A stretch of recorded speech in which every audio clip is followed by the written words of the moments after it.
कहानी के स्टार्टिंग में हमें एनिमे का मेन कैरेक्टर अकात्सुकी दिखाया जाता है जो कि भाग रहा था और कुछ लोग उसके पीछे पड़े हुए थे जो कि उसे वापस ले जाना चाहते हैं, पर उनके हजारों एरोस को अकात्सुकी बहुत ही इजीली ब्लॉक कर देता है और यह काम था 2 मेड्स का। तभी और 2 मेड्स आ जाती हैं जो कि अकात्सुकी के हाथों को पकड़ लेती हैं, पर अकात्सुकी उन्हें भी बहुत ही इजीली डाउन कर देता है और उसने एक का तो अंडरगारमेंट ही निकाल लिया था। अकात्सुकी फिर वहां से भागने की कोशिश करता है, पर आगे मेड ब्रिगेड आ जाती है। उनकी लीडर वेलकरी कहती है कि प्रिंसेस लिस्टी के कहने पर अकात्सुकी को वापस ले जाने के लिए आई है, जो कि अपने वर्ल्ड में वापस जाना चाहता है। वेलकरी अकात्सुकी को समझाने की कोशिश करती है, पर जब अकात्सुकी उसके बातों को नहीं मानता तो वेलकरी मेड ब्रिगेड को उसके ऊपर अटैक करने का ऑर्डर देती है। तो अकात्सुकी बस उनके अंडरगारमेंट्स को ही निकाल लेता है, जिससे कि कोई भी आगे बढ़कर हमला नहीं करता, क्योंकि हमला करने से उनके अंदर का दिख सकता है। वेलकरी उसे अगेन वॉर्न करती है, पर अकात्सुकी इस बार भी नहीं मानता, तो इस बार खुद वेलकरी उसके ऊपर अटैक कर देती है। तभी सीन शिफ्ट होता है और हम देखते हैं कि अकात्सुकी वापस अपने वर्ल्ड में जा रहा था और दोनों वर्ल्ड के बीच में जो गेट है उसके बाहर ही प्रिंसेस लिस्टी खड़ी हुई थी, जो कि अकात्सुकी को रुक जाने को कह रही थी। अकात्सुकी बताता है कि उसने डार्क लॉर्ड गारियस को हरा दिया है, इसलिए इस वर्ल्ड में रहने का कोई भी तुक नहीं बनता है और यहाँ पर रहने से बस कॉन्फ्लिक्ट से ज्यादा होंगी। और अकात्सुकी वापस जाकर कोई काम बचा हुआ है जो कि वो करना चाहता है। लिस्टी उसके जाने से रो रही थी, पर तभी अकात्सुकी उसे किस करता है, कहता है कि वह खुद को रोक नहीं पाया, जिससे कि लिस्टी गुस्सा हो जाती और कहती है कि उसे इसकी कीमत चुकानी ही पड़ेगी। पर अकात्सुकी जाने से पहले कहता है कि अगर कभी भी मेरी कोई भी जरूरत पड़े तो मुझे याद करना और मैं आ जाऊंगा और मैं हमेशा ही तुम्हारे लिए खड़ा हूँ। पर लिस्टी कोई आंसर नहीं देती। अकात्सुकी फिर अपने वर्ल्ड यानी अर्थ में आ जाता है और हम देखते हैं कि अकात्सुकी यहाँ पर अपने बैग में एक लड़की को भरकर लाया था जो कि बिल्कुल नेकेड थी, और जैसे ही उसे होश आता है वो बिना कपड़ों के होने की वजह से काफी शर्मा रही थी। अकात्सुकी बताता है कि यह उसका घर है और वो यहाँ पर रेस्ट कर सकती है। पहले वो खुद को बेडशीट से कवर करती है और पूछती है कि वो आखिर ऐसे क्यों है।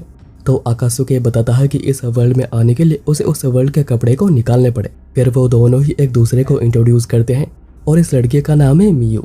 अब नेक्स्ट डे अकात्सुकी और मियू कार से कहीं जा रहे थे। एक्चुअली उन्हें कहीं पर लेकर जाया जा रहा है और अकात्सुकी ने स्टोरी बनाई है कि मियू उसके लॉन्ग लॉस्ट सिस्टर है, जो कि उसे अदरवर्ल्ड यानी एलाइजार्ड में मिली है। अगर कोई ज्यादा कुछ पूछे तो कह देना कि मुझे कुछ याद नहीं है। एक्चुअली अर्थ में पिछले 30 सालों से समोनिंग सिंड्रोम हो रहा है और अभी तक हजारों की संख्या में यंग लोग दूसरे वर्ल्ड में जा चुके हैं, पर बस आधे ही वापस आ पाते हैं।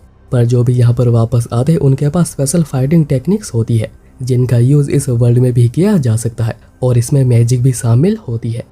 और इन्हीं पावर्स को बेहतर तरीके से यूज करवाने के लिए यूनाइटेड नेशंस ने एक ऑटोनोमस स्टेट को क्रिएट करी है, जिसमें एक इंस्टीट्यूट बेबल के नाम से बनाया गया है।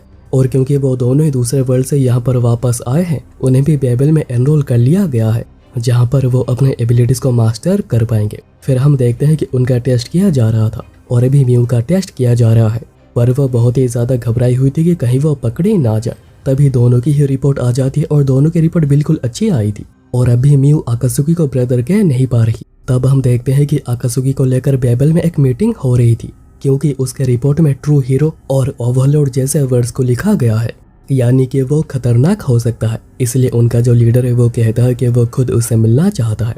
दूसरी ओर इंस्ट्रक्टर दोनों को कह रहा था कि अभी उन्हें स्किल टेस्ट देनी पड़ेगी, पर क्योंकि यहाँ पर स्पेशल बैरियर लगा हुआ है तो यहाँ पर उन्हें फिजिकल पेन या फिर डेथ नहीं होगी, पर मेंटल पेन होगी, जो कि ज्यादा से ज्यादा वो बेहोश हो जाएंगे। और अभी उन्हें एक एक वेपन को लेने कहा जाता है। म्यू एक स्वॉर्ड को चूज करती है, पर अकात्सुकी कुछ भी चूज नहीं करता, कहता है कि वो ऐसा ही ठीक है। पहले म्यू का टेस्ट किया जाता है और क्योंकि वो एक मैजिक टाइप है वो बैरियर प्लस अटैक करती है और फिर एक थंडर अटैक का यूज करके वो इस बैटल को बहुत ही इजीली जीत जाती है। पर पहले वाला बैरियर बस एक डमी था। और अभी क्योंकि इंस्ट्रक्टर बेहोश हो गया है, वही लड़का आता है फाइट के लिए। यह है जापान बेबल स्टूडेंट काउंसिल का प्रेसिडेंट हिकामी क्योया। और क्योंकि बस स्ट्रॉन्गेस्ट स्टूडेंट ही प्रेसिडेंट बन सकते हैं, यानी कि हिकामी यहाँ का सबसे ज्यादा ताकतवर है। हिकामी बताता है कि वो यहाँ पर अकात्सुकी का ओपोनेंट है, पर यहाँ पर वो कोई फाइट के लिए नहीं आया है, वो बस यहाँ पर अकात्सुकी के स्किल को टेस्ट करने के लिए आया है। और वो तभी अचानक ही नीचे से आइस अटैक म्यू पर करता है, पर अकात्सुकी उसे बचा लेता है। और हिकामी ने ऐसा इसलिए किया क्योंकि वो अकात्सुकी के रिफ्लेक्सेस को देखना चाह रहा था। और अभी उसके मैजिक से जो आइस प्लेयर बनी है वो अकात्सुकी को पंच मार के इसे तोड़ने को कहता है, पर म्यू अकात्सुकी को कह रही थी कि वो ऐसा नहीं कर सकते क्योंकि यह पत्थर जितना स्ट्रॉन्ग है। पर अकात्सुकी तो हिकामी को कहता है कि अगर मैं इसका चूरा बना पाता हूँ तो क्या तो मेरे ओपोनेंट बनोगे। और फिर आकाशुके एक बहुत ही पावरफुल पंच मारता है, पर पिलर इससे टूटा नहीं था। पर हिकामी इंप्रेस हुआ था और वो कहता है कि हम जल्दी फाइट करेंगे, और वो दोनों को बेबल में वेलकम करता है। उनके जाने के बाद हिकामी पिलर को टच करता है और पिलर का पूरा चूरा ही बन जाता है। पर अभी हिकामी कह रहा था कि मुझे ये ताकत चाहिए। और अभी रात को आकाशुके म्यू को टेस्ट पास करने के लिए एक ट्रीट देता है, और फिर आकाशुके पास्ट के चीज़ों के बारे में सोचने लगता है, जहाँ पर डार्क लॉर्ड गारियस मरते हुए कह रहा था कि मैं अपनी बेटी तुम्हें सौंप रहा हूँ, उसका ध्यान रखना। और डार्क लॉर्ड गारियस की बेटी ही म्यू है। पर अभी आकाशुके मन में कह रहा था कि अगर उसे कुछ हो जाए तो बाद में मुझे मत कहना। अब रात को आकाशुके सो गया था, पर म्यू नहीं। वो अपने डैड के डेथ के बारे में सोच रही थी और आकाशुके जिसने उसे मारा है, और तभी आकाशुके के कहने पर वह उसके साथ चली आई है। पर उसे अपने डैड की बहुत ही ज़्यादा याद आ रही थी, और वो इसे गुस्से में आकाशुके के कमरे में उसे मारने के लिए जाती है, क्योंकि डैड ने कहा था कि अगर जो भी मुझे मारे, अगर वो तुम्हें वर्थ नहीं लगता है तो तुम भी उसे मार सकती हो। पर तभी उसे याद आता है कि आकाशुके ने कैसे उसकी हेल्प करी थी, इसलिए वो अभी उसे ना मारकर उसे टेस्ट करने का डिसाइड करती है। पर तभी आकाशुके उसका हाथ पकड़कर बेड पर ले आता है, और उसने कोई कपड़े भी पहने नहीं थे, और वो फिर सीड्यूसिंग बातें करने लग जाता है। पर तभी म्यू नोटिस करती है कि आकाशुके तो नींद में है और वो ये सारी चीज़ें नींद में ही कर रहा है, और फिर वो नींद में ही म्यू के सारे कपड़े भी निकाल देता है। पर वो आगे कुछ करता म्यू कहने लग जाती है कि मैं तुम्हारी सिस्टर हूँ तो रुक जाओ। पर आकाशुके कहता है कि वो तो कब की मर चुकी है, और फिर आकाशुके बैठकर उन्हें स्क्वीज करने लग जाता है। और अब नेक्स्ट डे आकाशुके के सर में दर्द हो रहा था, क्योंकि म्यू कल बचने के लिए घड़ी से उसके सर पे मारी थी। पर आकाशुके को कुछ भी याद नहीं, और ना ही म्यू उसे कुछ कल के बारे में बताती है। फिर वो दोनों एकेडमी आते हैं, जहाँ पर सभी लोग बस उन्हें ही देखे जा रहे थे, पर आकाशुके उसे ध्यान देने के लिए मना करता है। और फिर वो क्लास में आकर आकाशुके अपने मनचाहे सीट पर जाकर बैठ जाता है, क्योंकि उनके पास उनकी कोई सीट तो है नहीं, तो वो जहाँ पर भी चाहें बैठ सकते हैं। पर तभी एक लड़की इजुमी आती है, और वो कहती है कि वो भी क्लास बी की ही है, और उसने दोनों के स्किल्स के बारे में बहुत कुछ सुना है, और डायरेक्ट ही क्लास बी में आ जाना, यानी उनमें स्किल्स तो काफ़ी अच्छे हैं, नहीं तो सभी लोगों को क्लास ई से स्टार्ट करना पड़ता है। पर इजुमी ये भी कहती है कि आकाशुके जिसका सीट पर बैठा है वहाँ पर उसे बैठना नहीं चाहिए था। और तभी ओनिजुका आता है, जिसकी ये सीट है। वो क्लास बी के सभी को ही उसे नीचे समझता है। ओनिजुका कहता है कि तुम जीना चाहते हो या नहीं, पर अगले ही पल ओनिजुका दरवाज़ा तोड़कर बाहर गिरता है। आकाशुके कहता है कि हम लोग दोनों बिल्कुल सेम हैं, हमेशा फाइट के लिए बिल्कुल तैयार रहते हैं, और तुम्हारे जैसे लोगों के ईगोस को तोड़ने में मुझे काफ़ी ज़्यादा मज़ा आता है। पर तभी म्यू के कहने पर आकाशुके रुक जाता है। पर इतने में वहाँ पर डिसिप्लिनरी टीम आ जाती है, जो कि हिकामी के अंडर काम करती है, और उनका काम है पूरे एकेडमी में डिसिप्लिन मेंटेन करना। पर म्यू कहती है कि इसमें हम लोगों की क्या गलती, पहले तो उसने हमला किया था।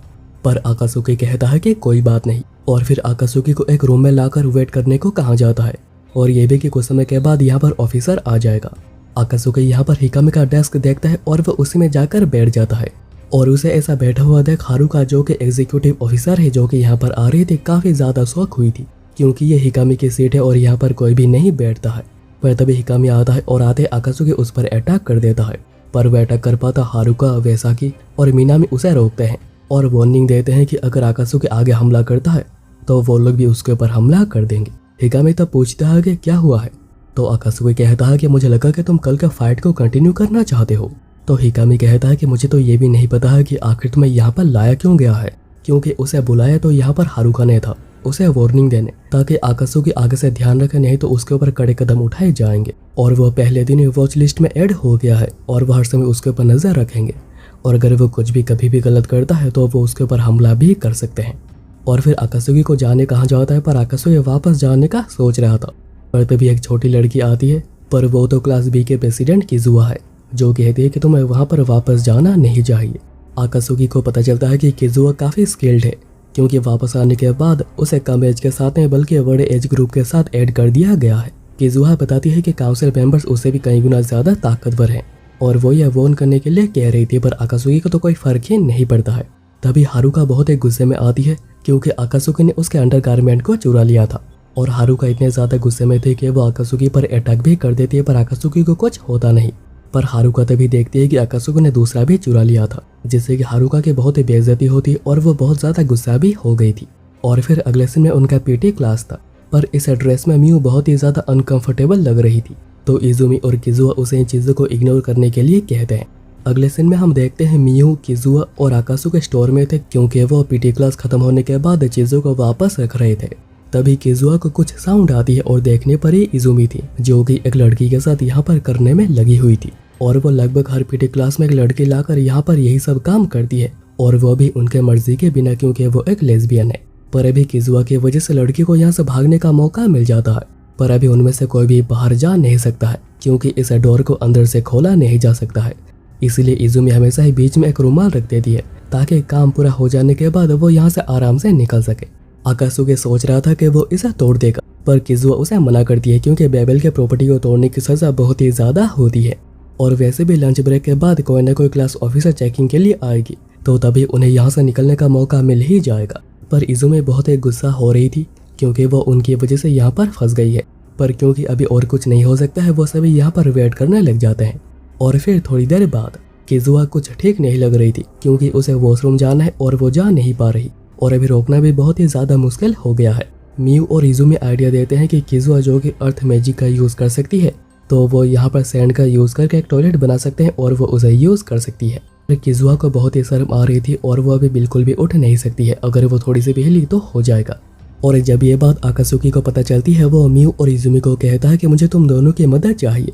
वो पहले दोनों को साइड में खड़ा करता है और फिर दोनों के ब्लेडर पर मैनिपुलेशन टेक्निक का यूज करता है, जिससे कि अभी उन दोनों को भी वॉशरूम जाना है, और वो भी बहुत ही जल्द। और क्योंकि अभी तीनों की हालत बिल्कुल सेम है, तो उन तीनों को यहाँ पर करने में और कोई शर्म नहीं आएगी। और ठीक ऐसा ही होता है, जिसके बाद आकासुकी की बहुत ही ज्यादा पिटाई होती है। और फिर जैसे हारुका यहाँ पर आए थे चेकिंग के लिए, वो तीनों यहाँ से भागते हैं नहाने के लिए।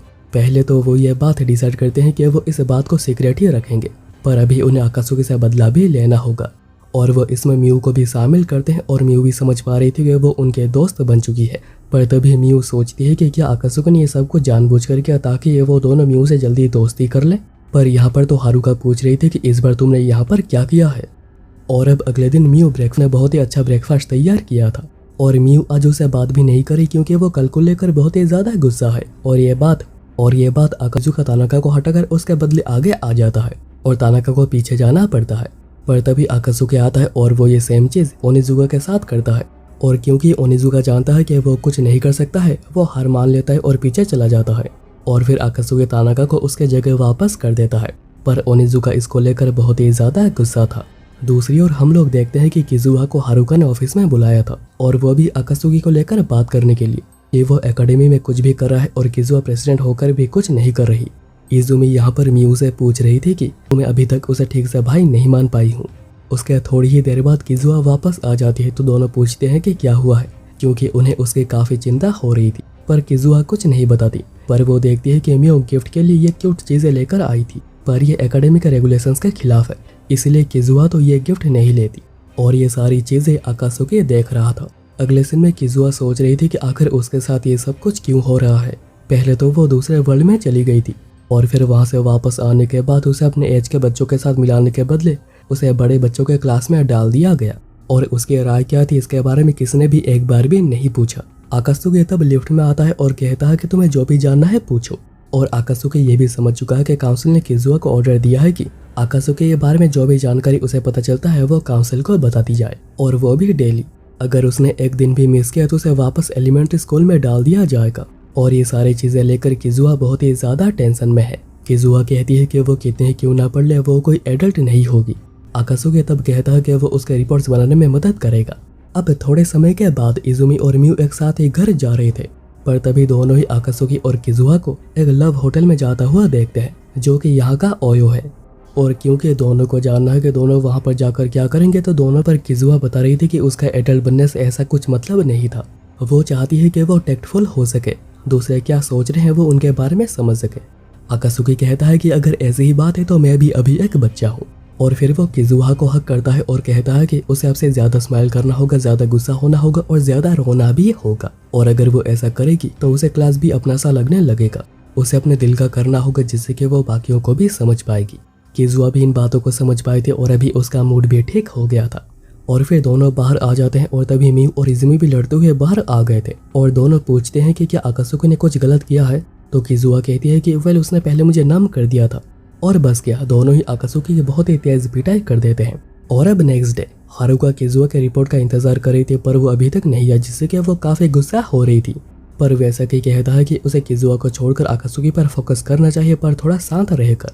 आकासुकी से रिलेटेड जो भी कुछ इश्यूज हैं उन्हें वो खुद सॉल्व करेगा।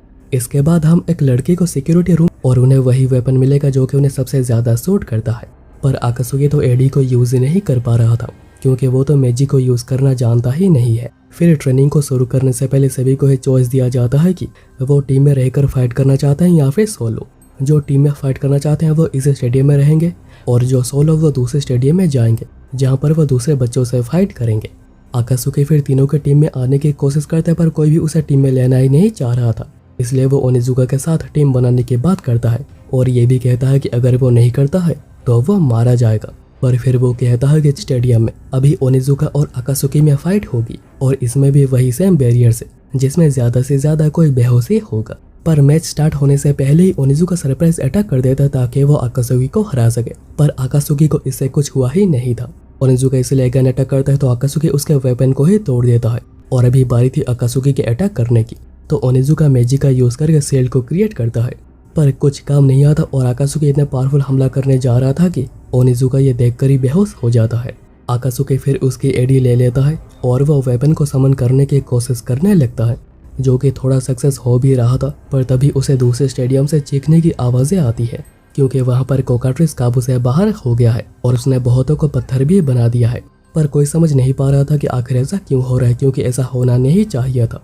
किजुआ तभी अर्थ मैजिक का यूज करके उसे रोकने की कोशिश करती है पर यह काम नहीं आता और अभी कोकाट्रिस किजुआ के ऊपर ही अटैक करने के लिए आ रहा था, पर उसे मियू और इजुमी एक साथ अटैक करके बचाते हैं। किजुआ फिर दोनों को जल्दी से यहाँ से निकल जाने के लिए कह रही थी, पर वो तो यहाँ पर रहकर किजुआ की मदद करना चाहते हैं तो उन्हें बचाया नहीं जा सकता है। इसलिए मियू अपने वेपन स्पीयर को समन करके खुद कोकाट्रिस को रोकने की कोशिश करने में लग जाती है, पर वह ज्यादा देर तक रोक नहीं पाती और कोकाट्रिस उसके ऊपर हमला करने जब फेंक देता है। और क्योंकि मियू ने यहाँ पर अपने पूरे पावर का यूज कर दिया था, वो तो अभी यहाँ पर खड़ी भी नहीं हो पा रही।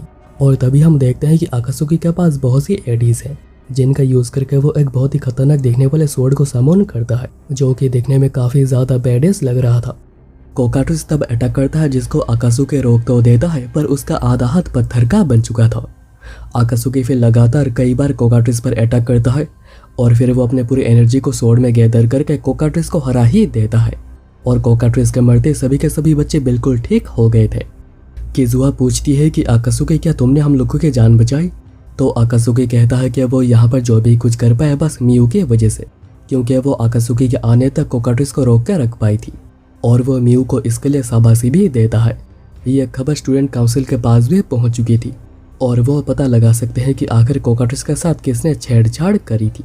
दूसरी ओर तानाका सिस्टम में कुछ करने जा रहा था, पर तभी आकासुकी वहाँ पर आता है और रिवील करता है कि उसे पता है कि सबके पीछे तानाका ही है। पहले उसे तानाका पर काफी दया आ रही थी जब ओनिजुका उसे बुली कर रहा था। वो दोनों ही जानते हैं कि तानाका ओनिजुका से बहुत ही ज्यादा ताकतवर है और पहले दिन जब स्कूल में झगड़ा हुआ था तभी ओनिजुका को स्टेडियम साफ करने की पनिशमेंट मिली थी। और इसी सब में आकासुकी ने कहा था कि उसे ऐसे लोगों का ईगो तोड़ना बहुत ही ज्यादा पसंद है जो कि खुद को बहुत ही ज्यादा ताकतवर समझते हैं। और इसे बाद से ओनिजुका को बहुत ही ज्यादा गुस्सा आ गया था और फिर उसने ही जाकर कोकाट्रिस के साथ छेड़छाड़ करी थी। और ये सारी बातें तानाका ने भी सुनी थी और उसे भी आकासुकी पर काफी ज्यादा गुस्सा आ रहा था। तो फिर उसने बाद में जाकर कोकाट्रिस को और भी ज्यादा पावरफुल कर दिया और उसने ये भी मेक श्योर करा कि इसमें उसका नाम ना आए, बस ओनिजुका का नाम ही आए। और वह गुस्सा इसलिए भी हो रहा था क्योंकि आकासुकी खुद को सभी का बाप समझ रहा था। इतना कहते ही तानाका अटैक कर देता है तो आकासुकी स्वॉर्ड के साथ तैयार हो गया था, पर तानाका की स्पीड इतनी ज्यादा थी कि आकासुकी कुछ कर ही नहीं पा रहा था और बस पिटते ही जा रहा था। और वह इतना ज्यादा पिट जाता है कि वह बेहोश होकर नीचे गिर जाता है, जो देखकर तानाका गार्ड डाउन कर चुका था। और इसका फायदा आकासुकी उठाकर स्वॉर्ड से अटैक करता है क्योंकि ये सब कुछ तो उसका बस एक नाटक था। तानाका समझ नहीं पा रहा था कि आकासुकी इतने सारे हमले के बाद भी अभी तक खड़ा कैसे हो पा रहा है। तो आकासुकी बताता है कि उसके पास लिंक्ड एनर्जी मैनिपुलेशन स्किल है जो कि बहुत ऑफेंस और डिफेंस में काम आती है। इसलिए तानाका एक स्पेल को कास्ट करता है, पर आकासुकी के लिए नहीं, दूसरों के लिए, क्योंकि वो ये तो जानते हैं कि डैमेज कितना भी ज्यादा क्यों ना हो सभी बस ज्यादा से ज्यादा बस बेहोशी होंगे। पर अगर बिल्डिंगें टूटकर उनके ऊपर गिर जाती है तो आखिर उन्हें कौन बचाएगा। और वो ऐसा इसलिए कर रहा है क्योंकि उसका मानना है कि यहाँ पर बच्चों को बस डेथ मशीन्स बनाया जाता है और वो इसीलिए ये सब कुछ डिस्ट्रॉय कर देना चाहता है। आकासुकी समझ नहीं पा रहा था कि आखिर वो तानाका को कैसे रोकेगा, इतने में हिकामी आकर उसे फ्रीज कर देता है। हिकामी बताता है कि वो इंटरफेयर करना नहीं चाह रहा था, पर जब बिल्डिंग की बात आ गई तो उसे बीच में आना ही पड़ा। आकासुकी फिर नर्स के ऑफिस से सप्लाई लेकर स्टेडियम आ जाता है जहाँ पर सभी लोगों की ट्रीटमेंट हो रही थी। मियू पूछती है कि आखिर वो कहाँ पर गया था क्योंकि उसके हाथों में भी चोट लगी है। इतने में मियू बेहोश हो जाती है और वह पास्ट को देखते जहाँ पर डैड कह रहे होते हैं कि जो भी मुझे हराएगा तुम्हें उसके साथ ही रहना होगा, पर अगर तुम्हें ऐसा लगता है कि वो कैपेबल नहीं है तो तुम उसे मार सकती हो। मियू को फिर होश आ जाता है और वह नर्स रूम में थी। आकासुकी उसे ड्रिंक लाकर देता है और अभी मियू पहले से बेहतर फील कर रही थी, पर जब आकासुकी चेक करता है तो उसे अभी भी काफ़ी ज़्यादा दर्द हो रहा था, यानी वो झूठ कह रही थी क्योंकि उसे दूसरों की ज़्यादा फिक्र है और वह उनकी हेल्प करना चाहती है। आकासुकी फिर वीवीविकेशन का यूज़ करके इंटरनल एनर्जी को ठीक जिससे कि मियू अभी पहले से बेटर फील कर रही थी। बातों बातों में मियू को डैड की याद आने लग जाती है। आकासुकी कहता है कि उसे रोकर अपना दिल हल्का कर लेना चाहिए। अगर वो चाहती है तो वो उसे भी जितनी फोर्स से चाहे मार सकती है, क्योंकि रीज़न कोई भी क्यों ना हो वही उसका डैड का किलर है, तो उसे ऐसी चीज़ों को अपने अंदर भर के रखना नहीं चाहिए। और फिर मियू आकासुकी को पकड़कर रोने लग जाती है। और अब नेक्स्ट डे मियू नोटिस करती है कि उसके ब्रेस्ट बहुत ही जल्दी बड़े होते जा रहे हैं, तो उसे भी न्यू अंडरगारमेंट्स चाहिए होंगे और वो इजुमी और किजुआ के साथ शॉपिंग जाने का डिसाइड करती है। इतने में वो नोटिस करती है कि आकासुकी बिना कपड़ों के बाथरूम के ऊपर ही चिपका हुआ है और वह यहाँ पर ट्रेनिंग कर रहा था, पर उसे तो यहाँ पर देखकर मियू बहुत ही ज़्यादा डर गई थी और वो इतना ज़्यादा गुस्सा हो जाती है कि वो आकासुकी को ब्रेकफास्ट भी नहीं देती। तभी टीवी न्यूज़ में बताया जा रहा था कि कुकुन मेंबर्स जापान आ रहे हैं, जो सुनकर आकासुकी गुस्सा हो गया था। और फिर स्कूल में लंच करते हुए मियू पूछती है कि कुकुन आखिर क्या है, जो सुनकर आकासुकी इतना ज़्यादा गुस्सा हो गया था। किजुआ बताती है कि कुकुन एक ग्रुप है जो कि वर्ल्ड को स्मूथली रन करने में हेल्प करती है और इसके जितने भी मेंबर्स हैं वो सभी अलग अलग कंट्रीज से हैं और वह सभी अपने देश के मिलिट्री से ज़्यादा पावरफुल हैं। इसी के अंडर बेबल आती है जिसका काम है दूसरे वर्ल्ड से आए बच्चों को गाइड करके उन्हें बेहतर करना, पर वो इसलिए भी करते हैं ताकि उनके पास सुपर पावर्ड आर्मी हमेशा ही अवेलेबल हो। और ये कुकुन मेंबर्स ही थे जो कि आकासुकी को लेकर डिस्कस कर रहे थे, जो कि हम लोगों ने स्टार्टिंग में देखा था। वो डिसाइड करते हैं कि वो आकासुकी को टेस्ट करेंगे और उसके फुल पावर को एक्सप्लोर करेंगे और फैसला करेंगे कि क्या आकासुकी उन्हें ज्वाइन करने के लायक है भी या नहीं। और अभी प्रेजेंट में वो बातें कर रहे थे कि जरूर आकासुकी या कुकुन से कुछ तो लेना देना होगा, नहीं तो वो ऐसा गुस्सा नहीं होता। इजुमी आगे कहती है कि मियो जिस तरह आकासुकी को लेकर फिक्र कर रही है, ऐसा लगता है कि उसके अंदर आकासुकी को लेकर स्ट्रॉन्ग फीलिंग्स है। इवन तो उसे ये भी याद नहीं है कि आकासुकी उसका भाई है भी या नहीं, पर वह फिर भी एक ही साथ एक ही घर में रहते हैं और कभी भी वहाँ पर कुछ भी हो सकता है। पर मियो कहती है कि नहीं नहीं ऐसा नहीं है और मुझे लगता है कि आकासुकी किसी और को पसंद करता होगा और आकासुकी के अंदर उसके लिए कोई भी फीलिंग्स नहीं है। मियो फिर दोनों से कल शॉपिंग के लिए पूछती है और दोनों जाने के लिए बिल्कुल राजी थे। यहाँ पर छत पर आकासुकी कुकुन के बारे में सोचे जा रहा था। इतने में एक लड़का काइदो आता है। काइदो कहता है कि उसे लग रहा है जैसे कि उसने आकासुकी को पहले भी कहीं पर देखा है और उसे याद आ जाता है कि यह तो आकासुकी है जिसके चर्चे हर तरफ हो रहे हैं। काइदो फिर हैंडशेक के बहाने पंच करने की कोशिश करता है पर आकासुकी उसे रोक ही देता है। काइदो फिर किक करने की भी कोशिश करता है पर आकासुकी उसे काउंटर कर देता है और दोनों यहाँ पर ब्रोल करने लग जाते हैं, जिसमें कि आकासुकी काइदो को बहुत ही जल्द गिरा देता है। काइदो हार मान लेता है और कहता है कि वो तो बस यहाँ पर हैंडशेक करने ही आया था। काइदो फिर टच करके समझ आता है कि आकासुकी के पास लिंक्ड एनर्जी मैनिपुलेशन स्किल है, जिसके बाद काइदो कहता है कि नेक्स्ट मंडे आना, मुझे तुम्हें किसी से मिलवाना है। उसी रात को आकासुकी और मियो ग्रोसरी शॉपिंग के लिए आए हुए थे और आकासुकी उसे हर चीज़ से फैमिलियर करवाना चाहता है। और फिर आते हुए आकासुकी कहता है कि कल मियो पहली बार शॉपिंग मॉल जाएगी क्योंकि उसे शॉपिंग करनी है, जिसके बाद आकासुकी ने सुबह सुन ली थी। और फिर नेक्स्ट डे मियो शॉपिंग मॉल आकर पूरी अमेज हो गई थी कि ये कितना बड़ा है और काफ़ी ज़्यादा अच्छा भी है, पर एक्चुअल में यह मॉल नॉर्मल लोगों के लिए काफ़ी ज़्यादा छोटा है। पर क्योंकि मियो ने पहली बार देखा है उसे काफ़ी ज़्यादा अच्छा लगता है। और फिर आकासुकी ये भी प्रॉमिस करता है कि मियो अब से जहाँ जहाँ पर जाना चाहती है आकासुकी उसे लेकर वहाँ पर जाएगा। मियो थोड़े झिझक रही होती है तो इजुमी कहती है कि तुम दोनों भाई बहन हो तो तुम्हें एक दूसरे के ऊपर डिपेंड करना ही चाहिए। फिर वो चारों अंडरगारमेंट सेक्शन में आ जाते हैं और उनके साथ आकासुकी भी आ रहा था। वो मियो से पूछता है कि वो क्या चाहती है। अगर वो चाहती है कि वो बाहर खड़ा रहे तो वह बाहर ही खड़ा रहेगा, पर मियो कहती है कि नहीं यहीं पर मेरे साथ रहो। आकासुकी बताता है कि उसका फैशन सेंस काफ़ी ज़्यादा अच्छा है क्योंकि वो दूसरे वर्ल्ड में एक ब्रोथल के बॉडीगार्ड का काम कर चुका है और वह वहाँ पर लड़कियों को रेडी होने में भी काफ़ी ज़्यादा मदद कर रहा था। और अभी क्योंकि मियो को साइज़ पता नहीं थी, वो एक सेल्स लेडी से मदद लेती है और फिर वही कुछ चूज़ करके लाती है जो कि मियो पर अच्छा लगेगा। वो तो ये भी कहती है कि ये उसका बॉयफ्रेंड को काफ़ी ज़्यादा पसंद आएगा क्योंकि वो तो आकासुकी को उसका बॉयफ्रेंड समझ रही है। पर म्यू क्लियर करती है कि नहीं, ऐसा कुछ नहीं है। लेडी फिर खुद ही म्यू को एक सेट ट्राई करवाती है और अच्छे से कैसे पहनते हैं ये भी दिखाती है। और म्यू को भी ये पहले से काफ़ी अच्छा लग रहा था और वो अच्छे से इसे देख रही थी। वो तो ये भी सोच रही थी कि क्या आकासुकी को ये पसंद आएगा, पर वो नोटिस करती है कि आखिर वो ये सब कुछ क्या सोच रही है। फिर वो इन्हें निकालने लग जाती है और ये गलती से फट जाता है। आकासुकी कहता है कि तो तुमने इन्हें बिगाड़ी दिया ना, क्योंकि वो तो सुबह वाले टेक्निक का यूज़ करके पहले से ऊपर कब से यहीं पर म्यू को देख रहा था। और म्यू उसे यहाँ पर ऐसे देखकर ज़ोर से चिल्लाती है, पर क्योंकि यहाँ पर आसपास कोई नहीं था तो किसी को भी पता नहीं चला। म्यू पूछती है कि आखिर तुम यहाँ पर क्या कर रहे हो। तो आकासुकी कहता है कि तुमने ही तो कहा था कि मुझे तुम्हारे साथ ही रहना है। पर अभी उनके सामने एक प्रॉब्लम आ चुका है और इसका उन्हें कुछ तो करना ही पड़ेगा। उन्हें माफ़ी मांगकर इसके पैसे चुकाने होंगे। तभी सेल्स लेडी आ जाती है और आकासुकी उन्हें देखकर छुप जाता है। म्यू कहती है कि उसे थोड़ा और कुछ ट्राई करना है और उनके जाते ही आकासुकी फिर पूछता है कि क्या हुआ, क्या तुम सॉरी कहने में शर्मा रही हो। क्योंकि म्यू दूसरे वर्ल्ड में एक प्रिंसेस हुआ करती थी जहाँ पर एक मर्डर करने पर भी उसे कोई कुछ नहीं पूछता, पर यहाँ पर वो आम लोग हैं और यहाँ पर वो ऐसा कुछ नहीं कर सकते हैं। तभी सेल्स लेडी इजुमी और किजुआ आ जाते हैं और वो पूछते हैं कि आखिर आकासुकी यहाँ पर क्या कर रहा है। इतने में हारुका आती है जो कि शोर सुनकर यहाँ पर आई थी और वो यहाँ पर ऐसे अंडरगारमेंट्स लेने आई है जिनको कि चुराना नामुमकिन हो। और वो ये सब कुछ क्यों खरीद रही है तुम लोगों को बहुत ही अच्छे से पता है। यहाँ पर म्यू माफी मांगने के लिए रेडी हो गई थी पर उसका मुंह उतरा हुआ था, इसलिए आकासुकी सेल्स लेडी को बताता है कि उन्होंने जो साइज उन्हें ला कर दी थी वो काफ़ी छोटा था, उन्हें इसे 3 साइज बड़ा चाहिए। और फिर उनके जाते ही आकासुकी म्यू को उल्टा घूमने कहता है और फिर उसके बॉडी को प्रॉपर सेट में लाता है, जिसकी वजह से उसे नए वाले अंडरगारमेंट्स भी बहुत ही अच्छे से फिट हो जाते हैं। और उसे ये सब कुछ बहुत ही अच्छे से पता है क्योंकि वो पहले एक ब्रोथल का बॉडीगार्ड रह चुका है। आकासुकी आगे बताता है कि सेल्स लेडी छोटी साइज लेकर आई थी जिसकी वजह से वह फट गया है, पर वो फिर भी डैमेजेस के लिए पे करेंगे। पर लेडी मना करती है क्योंकि गलती उन्हीं की थी कि वो छोटा लेकर आई थी। पर म्यू तब कहती है कि मुझे बचाने के लिए झूठ मत कहो, क्योंकि गलती तो उसी की थी तो उसे माफ़ी मांगनी चाहिए। पर वो तब से परेशान इसलिए थी क्योंकि वो आकासुकी को परेशानी में डालना नहीं चाह रही थी। पर आकासुकी कहता है कि जब भी कोई प्रॉब्लम हो वो उस पर डिपेंड कर सकती है क्योंकि वो फैमिली है और एक फैमिली का यही काम होता है। पर म्यू फिर शर्माने लग जाती है क्योंकि जब भी शरीर गर्म होता है तब तक इस नए वाले अंडरगारमेंट के आर पार देखा जा सकता है।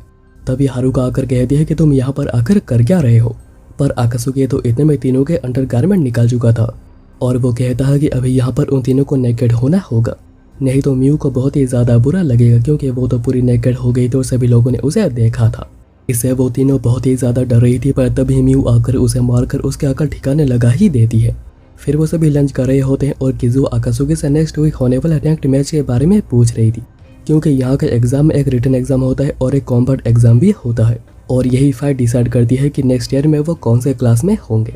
और अगर वो चाहे तो वो 4 लोगों का एक टीम भी बना सकते हैं और एक ही टीम में 4 लोग इसलिए रहेंगे क्योंकि स्टूडेंट काउंसिल में भी 4 ही लोग हैं। अब म्यू कहती है कि उन तीनों ने तो एक टीम बना ली है और अगर आकासुकी चाहता है तो वो भी उन्हें ज्वाइन कर सकता है। और आकासुकी सोच कर कहता है कि बिल्कुल। इससे म्यू बहुत ही खुश हुई थी पर वो दिखाना नहीं चाहती। और फिर रात को म्यू नहाकर अपनी नाइट ड्रेस आकासुकी को दिखाती है जो कि उसने उसे गिफ्ट करी है। आकासुकी कहता है कि तुम इसमें काफ़ी अच्छे लग रही हो, जिससे कि म्यू बहुत ही ज़्यादा शर्मा रही थी पर वो इसे छुपाने के लिए टीवी देखने लग जाती है और वो जो प्रोग्राम लगाती है वो एक एडल्ट कंटेंट था। तो आकासुकी कहता है कि तो तुम्हें ये सब कुछ पसंद है। वहीं पर काइदो उस आदमी से बात कर रहा था जिससे कि वो आकासुकी को मिलवाना चाहता है। और अभी नेक्स्ट डे मेट्रो होटल में यहाँ पर एक बहुत ही बड़ी समिट होनी जिसको लेकर यहाँ पर सिक्योरिटी बहुत ही ज़्यादा टाइट है और यहाँ पर हिकामी भी मौजूद है। वहीं पर स्कूल में क्योंकि हिकामी प्रेजेंट नहीं था, इन तीनों को स्कूल के पीस को मेंटेन करके रखना होगा। वहीं पर दूसरी ओर एग्जाम हो रहा था और सभी लोग बहुत ही ज़्यादा टेंशन में थे। पर आकासुकी घोड़े बेचकर सो रहा था, जो देखकर टीचर चेक करने आते हैं और वो देखते हैं कि आकासुकी के सभी आंसर्स बिल्कुल सही हैं। और अभी एग्जाम के बाद सभी डिस्कस कर रहे होते हैं कि एग्ज़ाम कैसा गया। और क्योंकि म्यू यहाँ पर 1 हफ्ते पहले ही आई है, उसका एग्ज़ाम काफ़ी ज़्यादा बेकार गया था, इसीलिए इजुमी कहती है कि किसी अच्छी जगह पर चलकर मूड को फ्रेश करते हैं। पर तभी काइदो कहता है कि आकासुकी उनके साथ चल नहीं सकता है क्योंकि उसका पहले से ही कोई प्लान है। पर आकासुकी तो भूल गया था कि आखिर ये है कौन। तो काइदो को उसे बताना पड़ता है कि आखिर क्या क्या हुआ था और वो है कौन। और फिर काइदो आकासुकी को लेकर उस आदमी के पास आता है और ये वर्कशॉप उसी का है और काइदो उन्हें पॉप्स कह रहा था। और यहाँ पर एक रेस ट्रैक भी है पर बस एक्सपेरिमेंट के लिए। काइदो फिर अकासुकी को पॉप से मिलवाता है, पर वह उन्हें सुनकर भी अनसुना कर देते हैं और अपने ऑफिस में आ जाते हैं। तो काइदो और अकासुकी भी वहाँ पर आते हैं और काइदो कहता है कि क्या अकासुकी उस चीज़ को ट्राई कर सकता है, पर पॉप्स मना करते हैं क्योंकि वो भी काइदो की तरह बहुत ही ज़्यादा चोटिल हो सकता है। पर काइदो एक चांस देने कह रहा था और तभी अकासुकी उस चीज़ को देख लेता है जो कि एक बाइक थी। पर वो जैसे ही उसे टच करता है उसे बहुत ही बड़ा झटका लगता है। पॉप्स बताते हैं कि ये एक स्पिरिट पावर्ड बाइक है। पॉप्स बताते हैं कि एक स्पिरिट पावर्ड बाइक है जिसका नाम है स्लेपनिर, जो कि अपने राइडर को खुद ही चूज करता है और जिन्हें वो चूज नहीं करता है वो उन्हें ऐसे ही झटका देता है। पर बाइक ने पहले अकासुकी को बस एक वार्निंग दी है, अगर अकासुकी अगेन ट्राई करता है तो उसकी डेथ भी हो सकती है। पर अकासुकी का इस बाइक को लेकर कोई भी इंटरेस्ट नहीं था कि आखिर कौन ही एक बाइक के लिए अपनी जान जोखिम में डालेगा। पर पॉप्स तभी कहते हैं कि बस अकासुकी के फादर गोकू ही इसे हैंडल कर सकते थे। पर अपने फादर का नाम सुनकर अकासुकी बहुत ही ज़्यादा गुस्सा हो जाता है और कहता है कि अभी तो उसे इस बाइक को अपने कंट्रोल में लाना ही होगा। पॉप्स बताते हैं कि स्लेपनिर गोकी के लेवल के नीचे किसी को भी चूज नहीं करेगा, पर अकासुकी तो चैलेंज ले चुका था कि वो इसे हैंडल करके ही रहेगा।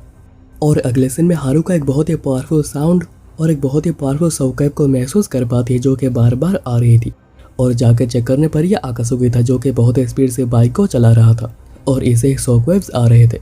इवन हारुका जो कि एक विंड विल्डर है वो भी ऐसा कुछ बैरल ही कर पाएगी। और ये देखकर पॉप्स बहुत ही ज़्यादा हैरान हो गए थे। इतने में हारुका आती है क्योंकि उसे दूसरे वर्कशॉप से बहुत ही ज़्यादा कंप्लेन आ रही थी और ऐसे एक्सपेरिमेंट करने से पहले परमिशन लेनी पड़ती है। पर अभी इसके वजह से अकासुकी को काउंसिल चलना होगा। पर पॉप्स इस बार हारुका को उसे छोड़ देने को कह रहे थे क्योंकि वही अकासुकी को इसे टेस्ट करने के लिए दिए थे। और फिर वो स्लेपनिर को अकासुकी को दे देते हैं क्योंकि उसने अकासुकी को चूज किया है। पर हारुका कहती है कि उसे ये बाइक चाहिए क्योंकि वो इसे सीज करेगी। पर बाइक के पास जाते स्लेपनिर ऐसा शौक देता है कि उसके सारे कपड़े ही जल जाते हैं और अंदर वाले भी। अकासुकी पूछता है कि क्या वो अभी इस बाइक को ले जाना चाहेगी। हारुका मना करती है और कहती है कि एक बाइक जो कि लड़कियों को नंगा कर देती है, ऐसी बाइक उसे लेनी नहीं है। तभी हारुका को एक कॉल आता है और अभी हारुका को वहीं पर जाना होगा। वो अकासुकी से कहती है मैं तुम्हें बाद में देख लूँगी। पर तभी अकासुकी उसे अपना जैकेट दे देता है क्योंकि वो बिल्कुल ही नेकेड थी। और ये गेस्चर हारुका को अच्छा लगता है और वो इसके लिए शुक्रिया भी कहती है, पर बस जैकेट के लिए, बाकी चीज़ों के लिए बिल्कुल नहीं। और अभी रात को पीस आई बेबल को इन्फॉर्म करता है कि एक होटल के 47वें फ्लोर में टेररिस्ट है जिन्होंने 50 लोगों को बंधक बनाकर रखा है और ये काम क्रिम्सन ट्विलाइट ग्रुप का है और अभी यह मिशन बेबल को हैंडओवर कर दिया जाता है। हारुका इसी के बारे में दूसरों से बात कर रही थी और उसे पता चलता है कि crimson Twilight group super human abilities रखने वाले टेररिस्ट का एक ग्रुप है और उनकी डिमांड है कि उनके साथियों को जेल से रिहा कर दिया जाए और यहाँ पर जो समिट होना है उसे हमेशा के लिए कैंसिल कर दिया जाए। पर अभी वो तीनों प्लान करते हैं कि वो रूफटॉप से एंटर करेंगे और बिल्कुल प्लान के हिसाब से जितने भी रूफटॉप पर खड़े हुए थे टेररिस्ट उन सभी को ही मार के वो अंदर एंटर करते हैं जहाँ पर के बंधकों को रखा गया है। पहले मिनामी हॉस्टेजेस को अर्थ मैजिक का यूज़ करके उन्हें सिक्योर करती है और फिर हारुका और वैसा के सभी टेररिस्ट को मारकर सभी को ही बचा लेते हैं। पर बंधकों में एक टेररिस्ट छुपकर बैठा हुआ था जो कि एक बच्ची को हॉस्टेज पकड़ लेता है और वो उस बच्ची को यहाँ से निकलने के लिए यूज़ करने लगता है। वो तो हेलीकॉप्टर भी मांगता है जिसका यूज़ करके वो यहाँ से निकलेगा और क्योंकि सिटीजन्स की सेफ्टी सबसे पहले आती है हारुका उसे जाने देने के लिए मान जाती है। तभी अकासुकी आकर एक पंच मार के उस टेररिस्ट को डाउन कर देता है और कहता है कि कभी किसी लड़की को बिल्कुल भी मत रुलाना और बाकी जो दोनों बचे हुए थे उन्हें स्टूडेंट काउंसिल हैंडल कर लेती है। पर हारुका फिर उस पर बहुत ही ज़्यादा गुस्सा करती है क्योंकि इससे बच्ची मर भी सकती थी। पर अकासुकी कहता है कि कुछ हुआ तो नहीं ना, और उसका खुद का एक रूल है कि वो कभी भी किसी लड़की को रोता हुआ देख नहीं सकता है और फिर वो वहाँ से चला जाता है। उसके बाद बिल्डिंग से सभी को सेफली निकाला जा रहा था पर अभी भी उनमें एक टेररिस्ट बचा हुआ था जो कि यहाँ पर ब्लास्ट करने के फिराक में था। पर काइदो उसे पकड़ लेता है जिसको कि अकासुकी ने नोटिस तक नहीं करा था और वो फिर उसे यहाँ पर ख़त्म भी कर देता है। और अभी वहाँ से आने के बाद अकासुकी अभी नहा रहा था और तभी हारुका आती अकासुकी को उसका जैकेट वापस करने जिसको कि उसने बहुत ही अच्छे से साफ भी कर दिया है और वह फिर वापस चली जाती है। अब अगले सीन में मियू अपनी स्विम सूट को चूज करने में लगी हुई थी पर इतने में इजुमी और किजुआ रेडी होकर निकल भी जाते हैं। तो मियू अभी आंखें बंद करके एक स्विम सूट को चूज करती है क्योंकि उसे समझ नहीं आ रहा था कि आखिर वो कौन सा चूज करे। अब सीन फोकस करता है अदर वर्ल्ड में जहाँ पर एक समिट हो रहा था 3 देशों के बीच में और वो भी गारियस को लेकर जो कि अभी मर चुका है पर अभी तक उसकी आर्मी और डार्कलन अभी तक जिंदा है। और यह है एल्कास्टा एम्पायर के किंग वोल्करैम और लिस्टी जो कि सेल्फिड किंगडम की क्वीन है। और वह वोल्फ के बातों से बिल्कुल सहमत है कि उन्हें डार्कलैंड को खत्म करना ही होगा। और डिस्डिया के एम्परर लॉर्ड बारम को भी इससे कोई भी प्रॉब्लम नहीं है, पर वो बताते हैं कि उन्हें गारियस के बेटे के बारे में कुछ जानकारी मिली है जो कि गारियस के डेथ के बाद से ही गायब है, इसलिए उन्हें एक टीम भेजकर म्यू को ढूंढना चाहिए। पर लिस्टी कहती है कि डार्कलैंड अभी गैल्वेन फॉरेस्ट में छुपी हुई है, तो अगर वो टीम भेजते हैं तो वो बस उन्हें प्रोवोक करेंगे, जो कि अच्छी बात नहीं होगी। पर लॉर्ड बारम कहते हैं कि म्यू जब तक जिंदा है डार्कलैंड तब तक जिंदा है और वो कभी भी उन पर अटैक कर सकते हैं, जिन्हें के लीड कर रही होगी म्यू, इसलिए जल्द से जल्द उन्हें म्यू को खत्म करना ही होगा। बारम आगे बताते हैं कि म्यू अभी एलाइजार्ड में नहीं बल्कि किसी दूसरे वर्ल्ड में है और अभी अर्थ पर पूरी की पूरी स्कूल बीच घूमने आई हुई थी और ये सब कुछ अरेंज किया है उस बच्ची के मॉम ने, जिनको कि उन लोगों ने बचाया था। पर यहाँ पर आकाशुकी भी आया हुआ है और उसके यहाँ पर होने की वजह से हारुका बिल्कुल खुश नहीं लग रही और अभी इजुमी और किजुआ रेडी होकर आ जाते हैं, पर म्यू अपने स्विमसूट को दिखाने में कंफर्टेबल नहीं लग रही थी। आकाशुकी कहता है कि अगर तुम इसमें कंफर्टेबल नहीं हो तो तुम चलकर इसे चेंज क्यों नहीं कर देती। तो इजुमी कहती है कि उसने आंखें बंद करके एक चूज किया है क्योंकि वो समझ नहीं पा रही थी कि आखिर वो कौन सा पहने। आकाशुकी कहता है कि उसे अनकंफर्टेबल होना नहीं चाहिए क्योंकि यहाँ पर बहुतों ने ऐसे स्विमसूट्स को पहनी है। फिर वो सभी मजे करने जा रहे थे, पर म्यू जाने से पहले हारुका से भी पूछती है कि क्या वो चलना चाहेगी, पर हारुका जाना नहीं चाह रही थी क्योंकि म्यू आकाशुकी की सिस्टर है और वहाँ पर आकाशुकी भी होगा।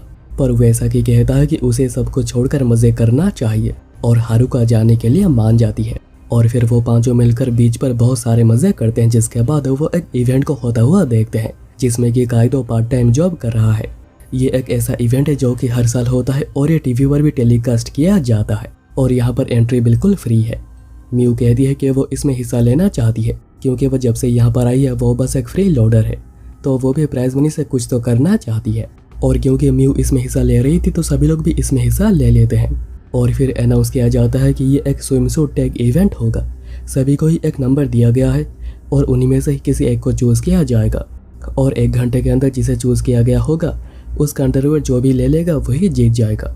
और फिर रैंडमली ही आकाशुकी को चूज़ किया जाता है, यानी कि उसे अभी 1 घंटे तक भागते रहना होगा और वह बीच पर कहीं पर भी जा सकता है। अगर यहाँ पर कोई भी प्रॉब्लम होती है तो इवेंट वाले इसे देख लेंगे। इसके बाद इवेंट शुरू होते ही आकाशुकी भागता है और यहाँ पर मिनामी नहाने जा रही थी। आकाशुकी अब आकर टॉप पर बैठा हुआ था और वह सोच रहा था कि यह बिल्कुल मैड ब्रिगेड जैसा लग रहा है। इतने में 2 लड़कियां आ जाती है उसे पकड़ने, पर वह उन्हीं का ही टॉप निकाल के यहाँ से निकल जाता है और फिर वो बाकियों के साथ भी बिल्कुल ऐसा ही करता है। जिसके बाद अभी कोई भी उसके पीछे उसे ढूंढने आ ही नहीं रहा था।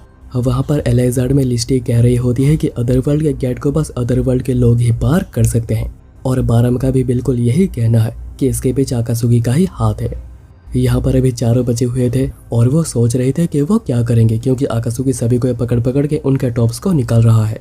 पर इजुमी कहती है कि उन लोगों के पास एक प्लान है और जैसे आकाशुकी आता है किजुआ अर्थ मैजिक से कैनन का यूज करती है और इजुमी वाटर मैजिक से। पर आकाशुकी सभी अटैक्स को डॉज करते हुए उन्हें पकड़ने के लिए आ रहा था, पर किजुआ उसे गड्ढे में गिरा देती है जो कि उनका प्लान था। और अभी उनका प्लान है आकाशुकी के अंडरवेयर को निकालकर प्राइज को जीतने का। पर इतने में आकाशुकी गड्ढे से निकलकर इजुमी का टॉप निकाल लेता है और आकाशुकी ऐसा इसलिए कर पाया क्योंकि वो पानी में भी चल सकता है, तो सैंड कैसी चीज है। और अभी बारी है किजुआ की जिसने बस एक 1 पीस स्विमसूट पहनी है, यानी अगर वो निकाल लेता है तो सब कुछ दिख जाएगा। पर आकाशुकी फिर भी निकालने जा रहा था, पर काइदो उसे आकर रोकता है और अगर ऐसा कुछ टीवी पर टेलीकास्ट होता है तो ये शो ही बंद हो जाएगा। और अभी बस बचे हुए हारुका और मियू। हारुका तभी भागकर बाथरूम आ जाती है क्योंकि आकाशुकी तो यहाँ पर आ ही नहीं पाएगा और वह यहाँ पर बिल्कुल सेफ रहेगी। पर इतने में आकाशुकी अंदर आ जाता है क्योंकि खुद इवेंट वालों ने कहा था कि वो बीच पर कहीं पर भी जा सकता है और सारी की सारी जिम्मेदारी इवेंट वालों की होगी। और उसे यहाँ पर देखकर सभी लड़के डर के भाग जाती है, पर हारुका और मिनामी नहीं। और हारुका जब उसके ऊपर अटैक करने की कोशिश करती है उसका पैर फिसल जाता है, पर वह गिर पाती उससे पहले आकाशुकी उसे बचा लेता है। पर फिर आकाशुकी हारुका के दोनों चीज़ों को ही निकाल लेता है और वहाँ से भाग जाता है। आकाशुकी फिर समंदर में आ जाता है जहाँ पर कि मियू छुपी हुई थी। आकाशुकी को देख मियू अंदर जाने की कोशिश करती है, पर वो डूब रही थी, तो आकाशुकी उसे बचा लेता है और वो इसी के साथ उसके मजे भी ले रहा था। इतने में अनाउंस किया जाता है कि वो दोनों डिस्क्वालीफाई हो गए हैं क्योंकि समंदर में जाना मना था। पर आकाशुकी को इससे कोई भी फर्क नहीं पड़ता क्योंकि वो प्रेस के लिए खेल ही नहीं रहा था, वहीं पर एलेजार्ड में लिस्टी और उसके सारे सबॉर्डिनेट्स बात कर रहे होते हैं कि अकासुके जो कि इस वर्ल्ड का हीरो है, उसने गारियस को जो कि ग्रेटेस्ट डीमन लॉर्ड था उसे बहुत ही आसानी से हरा दिया था। तो उस पर ये इल्ज़ाम लगाने के वो म्यू को यहाँ से लेकर गया है उसे बचाने के लिए। अगर ये बात झूठ हुई तो बिल्कुल भी अच्छा नहीं होगा। इतने में लॉर्ड बारम आते हैं और लिस्टी के टीम की मिरांडा कहती है कि इस गेट के पार बस अदर वर्ल्ड के लोग ही जा सकते हैं। तो आखिर वो अदर वर्ल्ड में जाकर म्यू को ढूंढेंगे कैसे? तब लॉर्ड बारम अपने राइट हैंड फिल को इंट्रोड्यूस करते हैं और वो भी अर्थ से ही है और वह खुद जाएगा म्यू को ढूंढने और उसे वापस लेकर आएगा। पर लिस्टी कहती है कि अगर एक बार फिल अपने वर्ल्ड में वापस जाता है तो वह वहाँ से दोबारा वापस नहीं आ पाएगा, ऐसा ही रूल है। पर फिल कहता है कि पहले उन्हें यह भी लगता था कि इस वर्ल्ड का कोई दूसरे वर्ल्ड में जा नहीं सकता है, पर म्यू ने ऐसा करके दिखाया। फिल पूछता है कि अगर वहाँ पर आकासुके उसे रोकने की कोशिश करता है तो वो क्या करेगा? बारम कहते हैं कि उसे मार देना, पर लिस्टी इस बात का विरोध करती है क्योंकि आकासुके इस वर्ल्ड का हीरो है। पर बारम कहते हैं कि वो एक रोग हीरो है, यानी भागा हुआ हीरो, और लिस्टी के किंगडम का रियल हीरो लियोन था जो कि आकासुके को डार्क लॉर्ड से बचाते हुए मारा गया है, जिसके बाद उन्हें अपनी कैपिटल को भी छोड़ना पड़ा था। पर लिस्टी याद दिलाती है कि वो आकासुके था जिसकी वजह से उन्हें अपना कैपिटल वापस मिला है और वो आज सभी लोग जिंदा है। और उसे लियोन के डेथ का गम इतना ज्यादा था कि उसने खुशी खुशी रोग हीरो का टाइटल अपने ऊपर ले लिया। पर लॉर्ड बारम को इससे कोई फर्क नहीं पड़ता है और वो आकासुके के ऊपर लगाए हुए इल्जाम को साबित करके रहेंगे। तब वॉल के सबॉर्डिनेट डोल्ड्रेक कहता है कि वो फिल के स्किल्स को टेस्ट करना चाहता है कि वो कैपेबल है भी या नहीं, और फिल उसे अपनी ऐसे स्किल्स दिखाता है कि डोल्ड्रेक पूरा ही हैरान रह गया था। उन्हें छोड़कर बाकी सारे सोल्जर्स भी मर चुके थे। और फिर फिल अपने वर्ल्ड में चला आता है और अभी यहाँ पर रैंकिंग मैचेस का दिन आ चुका था। सभी लोग फील्ड पर आए हुए थे क्योंकि सभी को आज बैटल करनी होगी। काइदो बताता है कि यहाँ पर बहुत से लोग हैं जो कि आकासुके को हराकर अपना नाम यहाँ पर बनाना चाहते हैं, पर आकासुके के लिए बात बहुत ही अच्छी है, वो सभी को हरा देगा और वो बहुत ही इजीली क्लास ए में भी पहुंच जाएगा। आकासुके फिर काइदो से पूछता है कि क्या वो उसे भी चैलेंज करना चाहता है। काइदो कहता है कि उसे हारने में कोई भी इंटरेस्ट नहीं है और वो ना ही लोगों के नज़रों में आना चाहता है। तभी म्यू आते जो कि बिल्कुल भी अच्छे मूड में नहीं थे क्योंकि सभी लोग उसे घूर घूर कर देख रहे थे।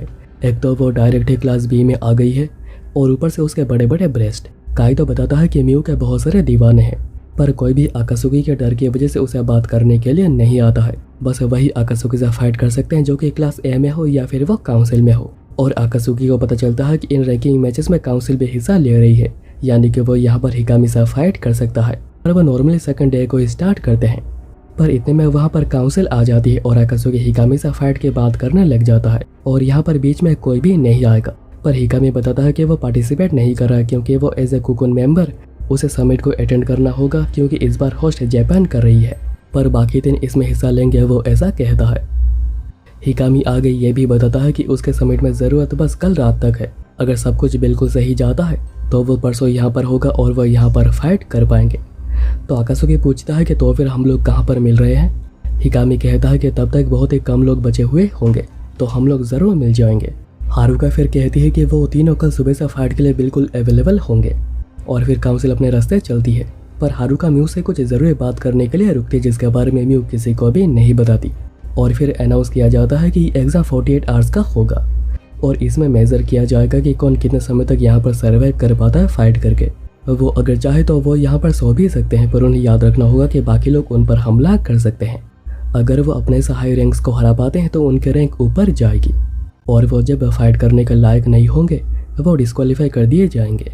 और अभी उनके एटीज को भी डिलिमिट किया जा रहा है, यानी जैसे उन्हें एटीज का यूज़ करके सूटेबल वेपन मिलता था वैसे ही उन्हें सूटेबल कॉम्बैट ड्रेस दिए जाएंगे जो कि उनके पर्सनैलिटी के मुताबिक होगा। और सभी को जो भी ड्रेसेस मिले थे उन्हें काफ़ी ज़्यादा पसंद भी आया था, पर म्यू को नहीं क्योंकि उसे कुछ ज़्यादा ही छोटी ड्रेस मिली है। और फिर इसके बाद रैंकिंग मैचेस को स्टार्ट कर दिया जाता है और आकासुके की टीम इसमें काफ़ी ज़्यादा अच्छा कर रही थी। कुछ लोग ज़मीन में छुपे हुए थे जिनको कि आकासुके सूट का यूज़ करके हरा देता है और कुछ लोग झाड़ियों में भी छुपे हुए थे तो आकासुके उन्हें भी ढूंढ लेता है, पर उन्हें लग रहा था कि वो ज़्यादा है तो वो आकासुके की टीम को बहुत ही ईजिली हरा देंगे। पर आकासुके बस एक ही हमला करके उन सभी को ही डाउन कर देता है और ये सब कुछ एडमिनिस्ट्रेशन मॉनिटर कर रही थी। और उन्हें पता चलता है कि अभी तक आकासुके की टीम ने टोटल 14 टीम्स को ख़त्म कर दिया है। तभी कॉम्बैट इंस्ट्रक्टर आकर कहता है कि आकासुके की पावर इतनी ज़्यादा है कि वो तो क्लास ए से ऊपर के लेवल का है और वो काउंसिल को भी हरा सकता है। तभी हारुका आकर कहती है कि आकासुके के पास स्किल्स हो सकते हैं पर वो हमारे लेवल का नहीं है। पर वैसाकी और मिनामी इसको लेकर इतने ज़्यादा कॉन्फिडेंट नहीं थे। पर हारुका कहती है कि वो इस रैंकिंग मैच में अकात्सुकी को हराकर सब कुछ प्रूव कर देगी। उसी दिन शाम को अकात्सुकी की टीम रेस्ट कर रही थी और उन लोगों ने आग भी जलाई हुई थी, पर मियू कह रही थी कि इस आग से दूसरे लोग उन्हें स्पॉट कर सकते हैं। पर अकात्सुकी कहता है कि आज उन लोगों ने जैसी तबाही मचाई थी, किसी की हिम्मत नहीं होगी कि वो यहाँ पर आकर हमला करे। अकात्सुकी फिर ये भी कहता है कि किजुआ और इजुमी यहाँ पर अपने पावर का यूज करके यहाँ पर एक छोटा सा हॉट स्प्रिंग क्रिएट करे जहाँ पर वो नहाकर अपनी थकान दूर कर सकते हैं। पर मियू इमेजिन करने लग जाती है कि अगर अकात्सुकी उनके साथ यहाँ पर नहाता है तो वो यहाँ पर क्या क्या कर सकता है, और वो इस आइडिया को बिल्कुल ही मना कर देती है। तभी अचानक ही इजुमी का विंड बैरियर टूट जाता है और ये थी स्टूडेंट काउंसिल जिन लोगों ने यह काम किया था। अकात्सुकी कहता है कि मुझे लग रहा था कि तुम लोग कल आओगे। वेसाकी कहता है कि उनका प्लान तो बिल्कुल यही था, पर हारुका अकात्सुकी से मिलने के लिए कुछ ज्यादा ही इंसिस्ट कर रही थी तो उन्हें आज ही यहाँ पर आना पड़ा। हारुका फिर फाइट की बात करती है और अकात्सुकी अकेले उन तीनों से फाइट करने के लिए बिल्कुल रेडी था, पर बाकी कहते हैं कि वो एक टीम है और उन्हें साथ ही मिलकर फाइट करना चाहिए। पर अकात्सुकी कहता है कि उन्हें कल भी फाइट करनी होगी तो उन्हें आज और डैमेज लेना नहीं चाहिए। मियो फिर हारुका से पूछती है कि आखिर काउंसिल अकात्सुकी के पीछे ऐसे क्यों पड़ा है, तो वेसाकी बता देता है कि आखिर इवेंट में क्या क्या हुआ था जिससे कि अभी मियो भी उस पर गुस्सा हो गई थी। अभी अगले सीन में अकात्सुकी उन तीनों से फाइट करने के लिए बिल्कुल ही रेडी था और वेसाकी ने 2 किलोमीटर तक एक बैरियर डाल दिया है जिससे कि ना कोई अंदर आ पाएगा और ना ही कोई बाहर जा पाएगा। पर फाइट को शुरू करने से पहले अकात्सुकी पूछता है कि क्या यह मैच रैंकिंग मैच में काउंट होगा, तो वेसाकी कहता है कि बिल्कुल, पर उनके टीम ने आज जो कुछ भी किया है वो सभी के सभी क्लास ए में आ जाएंगे। अगर अकात्सुकी आज यहाँ पर हार भी जाता है तब भी। पर अकात्सुकी तो अभी उन्हें और भी ज्यादा हराना चाहता है ताकि वो हिकामी को उनसे फाइट करने के लिए फोर्स कर सके, और वो ये भी कहता है कि बैरियर लगाकर उन्होंने बहुत ही बड़ी गलती कर दी है, क्योंकि अगर कोई यहाँ पर इंटरफेयर करेगा ही नहीं तो यहाँ पर अकात्सुकी बहुत ही इजीली जीत जाएगा। और अकात्सुकी के इसे घमंड को तोड़ने के लिए हारुका कहती है कि वो उसे 1-on-1 फाइट करेगी, और फिर हारुका लगातार ही अटैक करने लग जाती है, पर अकात्सुकी उस पर बहुत ही ज्यादा भारी पड़ रहा था और फिर वो एक ही हमला करके हारुका को उसके घुटने पर ले आता है, पर अकात्सुकी उस पर हमला करके उसे हरा पाता। मिनामी और वेसाकी यहाँ पर इंटरफेयर करते हैं क्योंकि उनका कहना है कि वो एक टीम है, पर अकात्सुकी को इन हमलों से कुछ भी नहीं हुआ था और अकात्सुकी पहले से 3-on-1 बैटल के लिए बिल्कुल रेडी था। पर अभी वो तीनों ही अपने वेपन्स में मैजिक को इन्फ्यूज करते हैं ताकि वो अकात्सुकी को हरा पाए, इसलिए अकात्सुकी भी अपने फुल पावर पर आ जाता है और वो तीनों ही महसूस कर पा रहे थे कि अकात्सुकी उन्हें ओवर पावर कर रहा है। और फिर अकात्सुकी हमला भी कर देता है, पर बीच में काइदो आकर अटैक को रोक देता है, कहता है कि ये एक इमरजेंसी सिचुएशन है। पर अकात्सुकी समझ नहीं पा रहा था कि आखिर कैसा, तो काइदो बताता है कि अकात्सुकी के गालों पर कट लगी है, जबकि बेबल के बैरियर की वजह से किसी को भी कोई भी चोट नहीं लग सकती है, यानी कि यहाँ के बैरियर को तोड़ दिया गया है और अभी तक इसके बारे में कोई भी इमरजेंसी अनाउंसमेंट की नहीं गई है। तभी अकात्सुकी की टीम जहाँ पर रेस्ट कर रही थी वहाँ पर एक बहुत ही बड़ा ब्लास्ट होता है, जो देखते अकात्सुकी उसी तरफ ही भागता है। और अब थोड़े समय पहले जब उन पर अटैक नहीं हुआ था और मियू को अकात्सुकी की बहुत ही ज्यादा चिंता हो रही थी, तो तीनों डिसाइड करते हैं कि वो चलकर अकात्सुकी को ढूंढेंगे। पर तभी वहाँ पर फिल आता है और डिसडिया एम्ब्लेम को देखकर मियू समझ आते हैं कि फिल एलेजर से यहाँ पर आया हुआ है। यहाँ पर टेक्निकल टीम सिस्टम को रिस्टोर करने में लगी हुई थी ताकि वो बैरियर को ऑनलाइन कर सके। कोबोटा जो कि मेन साइंटिस्ट है कहते हैं कि उन्हें जल्द से जल्द रिस्टोर करना ही होगा। यहाँ पर भी अकात्सुकी पहुंच चुका था, पर ये जगह पूरी तबाह हो चुकी है। अकात्सुकी तभी एक पत्थर को हटाता है जिसके नीचे किजुआ और इजुमी दबे पड़े थे। किजुआ होश में थी जो कहते हैं कि इजुमी उसे बचाते हुए चोटिल हो गई है और मियू यहाँ से भाग गई ताकि वो फिल को उनसे दूर ले जा सके और उन दोनों की जान बचा सके। अकात्सुकी पूछता है कि वो कौन था। किजुआ कहती है कि वह उसी वर्ल्ड से आया था जहाँ पर अकात्सुकी था और मियू ने कुछ डिसडिया एम्ब्लम के बारे में कहा था। वहीं पर दूसरी तरफ अभी मियू भाग रही थी, पर फिल उसके पीछे पड़ा हुआ था। मियू उसके ऊपर हमला करके अगेन भागती है और वो बस चाहती है कि वो फिल को बाकियों से दूर ले जाए। यहाँ पर अकात्सुकी पहले दोनों को इंटरनल एनर्जी को स्टेबिलाइज करता है और फिर हारुका को ऑर्डर देता है कि इन दोनों को आईसीयू लेके जाओ और फिर सिस्टम ऑफलाइन होने से पहले कौन कहाँ पर था जाकर उन्हें रेस्क्यू करो। और वो ये काम मिनामी को देता है जो कि अर्थ मैजिक का यूज करके गोलेम्स को क्रिएट कर सकती है, जो कि इस काम में बहुत ही ज्यादा काम आएंगे। और वेसाकी को काम दिया जाता है कि जो भी जहाँ पर दबा पड़ा है उन्हें ढूंढकर वो फ्लेयर सिग्नल दे ताकि उसे रेस्क्यू किया जा सके। पर वो तीनों ही अकात्सुकी को फिर से अकेले लड़ने देना नहीं चाह रहे थे, पर अकात्सुकी कहता है कि उनका यहाँ पर रहना ज्यादा जरूरी है। पर हारुका कहती है कि वो काम पूरा करके अकात्सुकी की मदद के लिए आ जाएंगे। यहाँ पर मियू भाग रही थी और तभी बीच में ओनिजुका आता है और ओनिजुका ही है जिसने कि फिल की हेल्प करी थी सेफ्टी बैरियर को रिमूव करने में। पर ओनिजुका भी फिल पर अटैक करता है, पर उसे इससे कुछ भी नहीं होता है। फिल कहता है कि उन दोनों को ही पता है कि ओनिजुका कुछ भी नहीं कर पाएगा, पर अगर ओनिजुका फिर भी मियू को बचाने की कोशिश करता रहता है तो फिल को उसे मारना ही होगा। और फिर फिल अटैक कर देता है, पर यह बस एक मिराज था और ये एनर्जी अकासुकी ने सेंस कर ली थी और वो कह रहा था कि उस बेवकूफ़ को नहीं पता है कि आखिर वो किस गड्ढे में गिरने जा रहा है। यहाँ पर ओनिजुका ने खुद के बहुत सारे कॉपीज बना ली थी, पर फिल पूछता है कि आखिर वो ये सब कुछ क्यों कर रहा है, क्या वो म्यू को लाइक करता है। ओनिजुका कहता है कि बिल्कुल नहीं, वो ये सब कुछ खुद के लिए कर रहा है। वो अभी तक खुद के वीकनेस को छुपाने के लिए दूसरों के वीकनेस पर अटैक करते हुए आया है और जो कोई भी उससे ज्यादा स्ट्रांग होता है उसे उन पर बहुत ही ज्यादा गुस्सा आता है और वो उन्हें पनिशमेंट देने की कोशिश भी करता है। और उसके इन्हीं हरकतों की वजह से तानाका को मौका मिल गया था सभी को यहाँ पर मारने का, पर अकासुकी ने सब कुछ बचा लिया और अभी ओनिजुका अपने कमजोरियों से डर कर भागने नहीं वाला है। पर फिल कहता है कि उसे इन बातों में कोई भी इंटरेस्ट नहीं है। अगर ओनिजुका यहाँ पर फाइट करना चाहता है तो वो फाइट कर सकता है। और फिर ओनिजुका फिल पर अटैक कर देता है, पर उसे कुछ होता ही नहीं और फिल बस एक ही अटैक करके ओनिजुका को डाउन कर देता है। पर फिल यहाँ पर ओनिजुका को मारता नहीं, क्योंकि ओनिजुका यहाँ पर अपने प्राइड को बचाना चाहता है, तो उसे यहाँ पर इस हाल में छोड़ना ही उसके लिए सबसे ज्यादा ह्यूमिलेटिंग होगा। और फिर ओनिजुका को होश आता है जब अकासुकी ओनिजुका की इंटरनल एनर्जी को स्टेबिलाइज कर रहा था। ओनिजुका बताता है कि आखिर म्यू किस तरफ गई हुई है और वो अकासुकी को जल्दी से वहां पर जाने कह रहा था। और फिर अकासुकी काइदो को ड्यूटी देता है ओनिजुका को आईसीयू ले जाने की, क्योंकि अकासुकी जानता था कि काइदो कब से ही उसका पीछा कर रहा है। और फिर अकासुकी के जाने के बाद ओनिजुका काइदो को भी उसके पीछे जाने कह रहा था, पर काइदो कहता है कि वो नहीं चाहता है कि ओनिजुका उसकी वजह से यहाँ पर मारा जाए। और अभी वैसा कि और मीनामी सिचुएशन की पूरी जानकारी अनाउंस कर देते हैं और कहते हैं कि रैंक मैचेस यहीं पर सस्पेंड होते हैं और अभी सभी को ही बेस कैंप वापस आना होगा। यहाँ पर हम लोग देखते हैं कि म्यू अभी सभी लोगों से बहुत ही ज्यादा दूर आ गई थी और वो उन बातों के बारे में सोच रही थी जो कि हारुका ने उसे कही थी। जब भी कोई बेबल में न्यू एंट्री करता है, पीरियड मैजिक का यूज करके उसका फॉर्चून को देखा जाता है और म्यू के फॉर्चून में लिखा हुआ था कि उसकी सभी खुशियां एलेक्जेंडर में छीन ली गई है और अभी उसके सामने बस अंधेरा ही अंधेरा है और वह हमेशा ही खुद को अकेली पाएगी। और अभी प्रेजेंट में हो भी कुछ ऐसा ही रहा था। पहले वो खुद को कई बार मारने की कोशिश कर चुकी है, पर अभी वो कर नहीं पा रही और बस उसके आंखों के सामने अकासुकी का चेहरा ही आ रहा था। इतने में फिल वहां पर पहुंच जाता है और म्यू को पता चलता है कि फिल अर्थ का ही है और म्यू कहती है कि वो यहाँ पर जब भी वापस आ गया है तो वो कभी एलेक्जेंडर वापस नहीं जा पाएगा। पर फिल कहता है कि ऐसा उन लोगों का सोचना है, म्यू भी तो यहाँ पर आई है, जबकि सभी को लग रहा था कि वो यहाँ पर नहीं आ सकती है। और क्या म्यू को लग रहा था कि वो इस वर्ल्ड में आकर बिल्कुल ही सेफ रहेगी।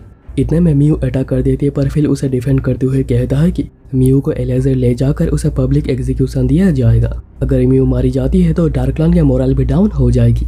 पर म्यू समझ जाती है कि उसे इसलिए पब्लिक एग्जीक्यूशन दिया जा रहा है ताकि डार्कलान को ब्लैकमेल करके बाहर लाया जा सके और पूरे डार्कलान को ही खत्म कर दिया जाए। फिल कहता है कि म्यू बिल्कुल ही सही बात कह रही है, पर वो अभी इसका क्या ही कर सकती है और अगर वो यहाँ पर सुसाइड करने की कोशिश करती है तो वो यहाँ से वापस जाएगा और वो म्यू के सभी दोस्तों को ही मार देगा। और फिर फिल म्यू से पूछने लग जाता है कि आखिर म्यू ने अकासुकी के साथ ऐसा क्या किया था कि वो उसे यहाँ पर लेकर आ गया ताकि वो उसे बचा सके। अगर म्यू उसके लिए भी ऐसा ही कुछ करती है तो वो उसे थोड़े और समय के लिए जीने देगा। और इन सभी बातों से म्यू बहुत ही ज्यादा घबराई हुई थी। फिल कहता है कि वो जब तक जिंदा रहेगी कोई न कोई यहाँ पर उसे मारने आता ही रहेगा, जिसमें कि बस उसके इनोसेंट दोस्त ही मारे जाएंगे। और अभी इन बातों से म्यू रोने लग जाती है और तभी अकासुकी आकर कहता है कि तुमने उसे रुलाकर बहुत ही बड़ी गलती कर दी है और अभी तुम्हें इसकी कीमत भी चुकानी ही पड़ेगी।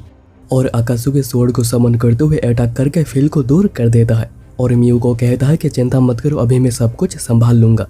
और फिर दोनों ही एक दूसरे के ऊपर अटैक्स करने लग जाते हैं और फिल कह रहा होता है कि वो दोनों ही अर्थ पर और वो म्यू के लिए फाइट कर रहे हैं जो कि अर्थ की है भी नहीं और वो डार्कलान की है जो कि एक मॉन्स्टर है। पर अकासुकी कहता है कि उसे इन सब से कोई फर्क नहीं पड़ता है, पर वो किसी लड़की को कभी रोता हुआ देख नहीं सकता है। तो फिल कहता है कि तो फिर मुझे तुम्हें यहाँ पर मारना ही होगा। अकासुकी फिर अटैक करता है जिसको रोकते हुए फिल स्पेल का यूज करता है, पर अकासुकी उसे डॉज करते हुए जंप करता है और अटैक करता है, पर फिल ने इसे भी डिफेंड कर दिया था। पर अकासुकी तभी अपने पावर को बढ़ाता है जिससे कि फिल पीछे सरक जाता है। पर फिल जानता है कि अकासुकी मैजिक्स का यूज नहीं कर सकता है, यानी वो मैजिक अटैक्स कर सकता है जिसको कि अकासुकी रोक भी नहीं पाएगा। और वो ठीक ऐसा ही करता है और मैजिक अटैक्स करने लग जाता है, पर अकासुकी उन्हें बहुत ही इजीली ब्लॉक कर देता है क्योंकि उसने लिंक्ड एनर्जी मैनिपुलेशन को सीखी है जो कि एंटी मैजिक बैरियर को क्रिएट करने में मदद करती है। और फिर अकासुकी लिंक्ड एनर्जी मैनिपुलेशन का यूज करके एनर्जी बॉम्ब का यूज करता है जिसको कि फिल मैजिक फील्ड से रोकने की कोशिश करता है, पर क्योंकि यह कोई मैजिक अटैक था ही नहीं, फिल इसे रोक नहीं पाता और उसे हैवी डैमेज होता है। पर फिल इसके बाद भी जल्दी ठीक हो जाता है और कहता है कि मैंने तुम्हें थोड़ा कम आंक लिया था। वो लिस्टी के बाद भी करता है और ये भी कि उसने अकासुकी के पहले जो हीरो था लियोन, जिसके डेथ आकासुकी को प्रोटेक्ट करते हुए हुई थी, उसके ग्रेव को भी उसने तोड़ दिया है, क्योंकि लियोन की वजह से उसे कोई हीरो मानता नहीं था और मरने के बाद भी उसकी ग्लोरी और भी ज्यादा बढ़ गई और वो ये सब कुछ अपने आंखों के सामने देख नहीं पा रहा था। पर अभी तक लिस्टी को इसके बारे में पता चल चुका होगा। पर अगर वो यहाँ पर आकासुकी को मारकर मियू को एलेजेड ले पाता है तो सभी लोग उसे हीरो ही मानेंगे और तभी लिस्टी चाहकर भी कुछ कर नहीं पाएगी। आकासुकी को अभी तक इतना ज्यादा गुस्सा आ चुका था कि वो एक फास्ट पंच करता है, पर फिर डायरेक्टली ही जाकर मियू को पकड़ लेता है और वो आकासुकी से सरेंडर करने कहता है और अपनी एक एडी भी निकाल देने कहता है, क्योंकि उस एडी के बारे में सब कुछ पता है। और अभी फिल पूरा ही कॉन्फिडेंट हो चुका है कि उसे यहाँ पर कोई हरा नहीं सकता है और वह बहुत ही इजीली मियू को यहाँ से वापस ले जाएगा और फिर डिसडियाई पूरे एलेजार्ड पर राज करेगी। पर उसे इन सब से कोई फर्क नहीं पड़ता है, उसे तो बस एलेजार्ड का न्यू हीरो बनना है। और वो अर्थ पर इसलिए रहना नहीं चाहता है क्योंकि यहाँ पर चीजें बिल्कुल मेस्ड अप है, कोई चाहकर भी यहाँ पर कुछ कर नहीं सकता है। आकासुकी भी इस बात से तो एग्री करता है कि यहाँ पर सब कुछ बिल्कुल मेस्ड अप है, पर आखिर वो मियू को मारना क्यों चाहता है। फिल बताता है कि वो प्रीवियस हीरो को पास करना चाहता है, जिसके लिए उसे डार्क लॉर्ड के बेटी को तो मारना ही होगा।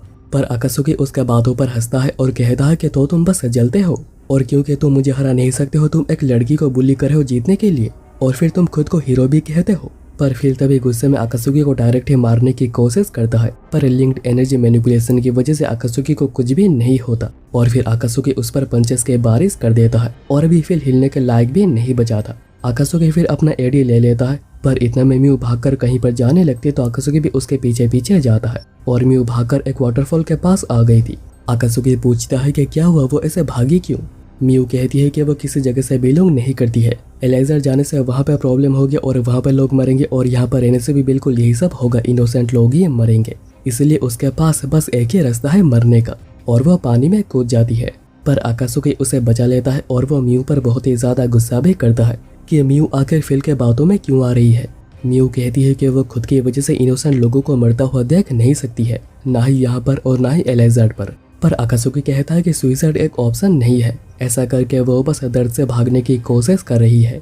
उसके फादर ने आखिर तक फाइट करी थी ताकि वो एक ऐसे वर्ल्ड को क्रिएट कर सके जहाँ पर म्यू बिल्कुल सेफ रहे और खुश रहे, इसलिए उन्होंने आकासुकी को चूज किया था उनका एनिमी होने के बाद भी। और म्यू बस इस सब से डर के भागना चाहती है। म्यू कहती है कि फिल के अटैक से आकासुकी मर भी सकता था और अभी आगे क्या होगा उन्हें भी नहीं पता है, इसलिए उसके सामने डेथ ही एक ऑप्शन है। पर आकासुकी समझाता है कि म्यू अपनों को बचा सकती है और अगर वो बाई चांस फेल हो जाती है तो आकासुकी तो है ही उन्हें प्रोटेक्ट करने के लिए और वो ये प्रॉमिस करता है। और वो ऐसा इसलिए नहीं कर रहा है क्योंकि म्यू गारियस की बेटी है, अब वो ऐसा इसलिए कर रहा है क्योंकि उसने गारियस को हराकर म्यू को यहाँ पर लाया है, तभी म्यू ने उसके ऊपर भरोसा किया था तो अभी क्यों नहीं। पर म्यू कह रही थी कि उसे उसके प्रति इतना काइंड होना नहीं चाहिए। आकासुकी फिर कहता है कि तुमने कहा था कि तुम किसी वर्ल्ड को बिलोंग नहीं करती हो, पर तुम गलत हो। बिलोंगिंग कोई प्लेस नहीं, एक फीलिंग है और तुम मुझसे बिलोंग करती हो। पर म्यू अभी मान नहीं रही थी तो आकासुकी उसे डायरेक्ट किस करता है, जिसके बाद म्यू थोड़ी शांत हो गई थी। पर वो कहती है कि अभी शायद उसकी वजह से आकासुकी को और भी ज्यादा प्रॉब्लम हो सकती है।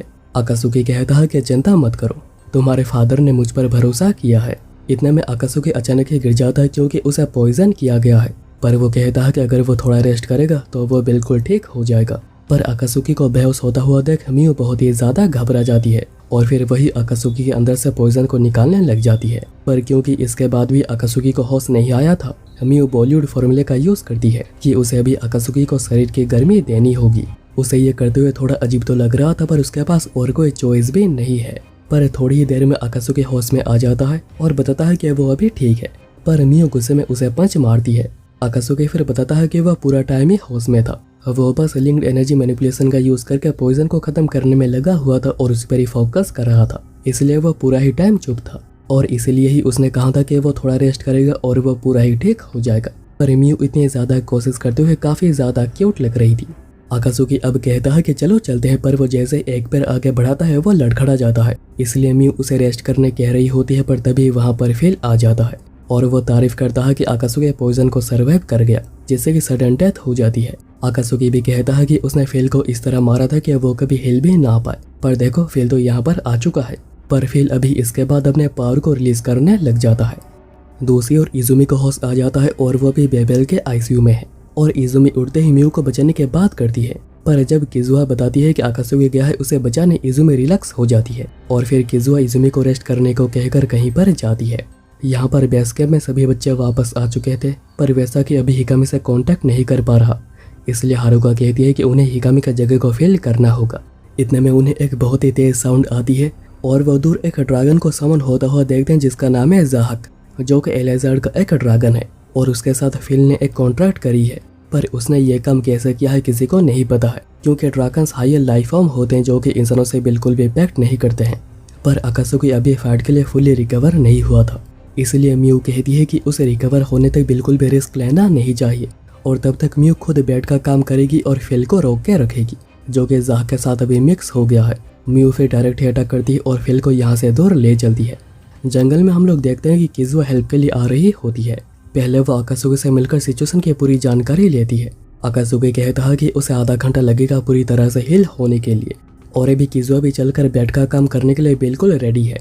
पर तभी इज़ुमी आती है जो कहती है कि वो भी फाइट करेगी। पर अकात्सुकी दोनों को ही फाइट के लिए भेजना नहीं चाह रहा था, पर दोनों उसके बातों को नहीं मानती हैं। फिल यहाँ पर अभी म्यू के पीछे पड़ा हुआ था और म्यू फिल पर अटैक भी करती है, पर बैरियर होने की वजह से उसे कुछ भी नहीं होता है। म्यू फिर अपने वेपन का यूज़ करके अटैक करती है, पर फिल एक ही हिट मार के म्यू को पूरा ही डाउन कर देता है और वो उसे मारने ही जा रहा होता है। पर तभी हारुका आकर म्यू को रेस्क्यू करती है। हारुका पहले तो गुस्सा करती है कि आखिर अकात्सुकी कैसे म्यू को यहाँ पर अकेले फाइट के लिए भेज सकता है, पर जब उसे सच का पता चलता है हारुका भी मदद के लिए मान जाती है। और फिर वैसा कि मिनामी और हारुका अपने वेपन में मैजिक को इन्फ्यूज करके अटैक करते हैं, क्योंकि हायर लाइफ फॉर्म के ऊपर डायरेक्ट मैजिक अटैक्स कोई भी काम नहीं करता है और उन तीनों के हमले ही काम कर रहे होते हैं और फिल कुछ भी कर नहीं पा रहा था।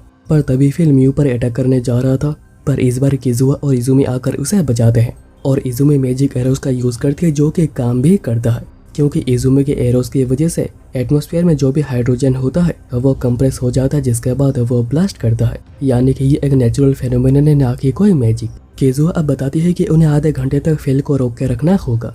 अब हारुका पहले अटैक करती है पर फिल उसे काउंटर करता है, पर इज़ुमी एरोस का यूज़ करते हैं, जिसके बाद किज़ुआ और मिनामी बड़े बड़े गोलेम्स को क्रिएट करके हमला करते हैं। वैसा कि फिर फायर अटैक का यूज़ करता है और फिर म्यू गारियस का अटैक फिल पर करते हैं, जिससे कि फिल को बहुत ही ज़्यादा दर्द हो रहा था। पर फिल अचानक ये पूरा ही ठीक हो जाता है और वो एक ब्लास्ट भी करता है, जिससे कि इज़ुमी, किज़ुआ और बाकी सभी डाउन हो चुके थे बस म्यू को छोड़कर। फिल बताता है कि वो बस यहाँ पर उनके मजे ले रहा था, पर अभी टाइम आ चुका है म्यू को लेकर एलेजार्ड जाने का। पर म्यू गिव अप करने को बिल्कुल भी तैयार नहीं थी। फिल कहता है कि क्या अपने दोस्तों का ये हाल देखकर भी वो और भी लोगों के मौत का कारण बनना चाहती है, और म्यू फिर सरेंडर कर लेती है और फिल उसे बहुत ही इजीली पकड़ लेता है। पर म्यू कहती है कि उसे अकात्सुकी पर पूरा भरोसा है, वो जरूर आएगा, वो एक जेन्युइन हीरो है, ना कि फिल की तरह कोई फ्रॉड। और फिल कितनी ही कोशिश क्यों न कर ले उसे कोई भी कभी हीरो नहीं मानेगा। म्यू तो आगे ये भी कहती है कि वो बस अकात्सुकी को रियल हीरो मानती है और किसी को नहीं। तो फिल पूछता है कि अगर म्यू उसे हीरो मानती है तो वो अकात्सुकी को मार क्यों नहीं रही है, क्योंकि उसने तो गारियस को मारा है। म्यू कहती है कि वो डार्क लॉर्ड नहीं है, उसने डार्क लॉर्ड की बेटी के पोजीशन से रिजाइन कर दिया है और वो एज म्यू यहाँ पर एक नॉर्मल लड़की की तरह जीने के लिए आई है। पर फिल तो अभी पूरा ही रेडी था एलेजार्ड जाने के लिए और ये काम करने में ज़ाहक उसके मदद कर रहा है।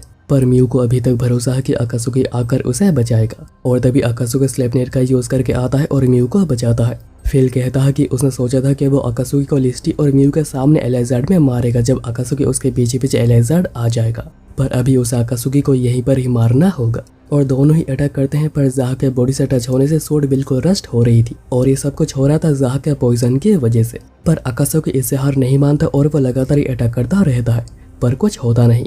पर फिर फिल अटैक करता है और अकात्सुकी को अपने हमलों से डोमिनेट करने लग जाता है, पर अकात्सुकी फिर काउंटर करता है और वह फिल को थोड़ा डैमेज दे पाया था। और तभी अचानक अकात्सुकी के पहले हमलों का इफेक्ट होने लग जाता है, इसलिए फिल देरी ना करते हुए अपने मोस्ट पावरफुल हमले का यूज करने लग जाता है, जिसको रोकने के लिए भी अकात्सुकी बिल्कुल तैयार हो गया था। पर तभी फिल अटैक अकात्सुकी पर ना करके म्यू और बाकियों पर करता है, पर अकात्सुकी आगे आकर हमले को अपने ऊपर ले लेता है और बाकी सभी को ही बचा लेता है। इस हमले के बाद फिल की हालत भी काफी ज्यादा खराब हो गई थी और हमले को रोकने की वजह से अकात्सुकी का एक एडी भी टूट गया था, जिससे कभी उसके पास कोई वेपन है ही नहीं और म्यू उसे ऐसे चलकर फाइट करने से मना कर रही थी। पर अकात्सुकी कहता है कि उसे तो अभी फाइट करना ही होगा, चाहे उसके जीत हो या फिर हार, इसके अलावा उसके पास और कोई चॉइस है ही नहीं, बस म्यू को उसके ऊपर भरोसा रखना है।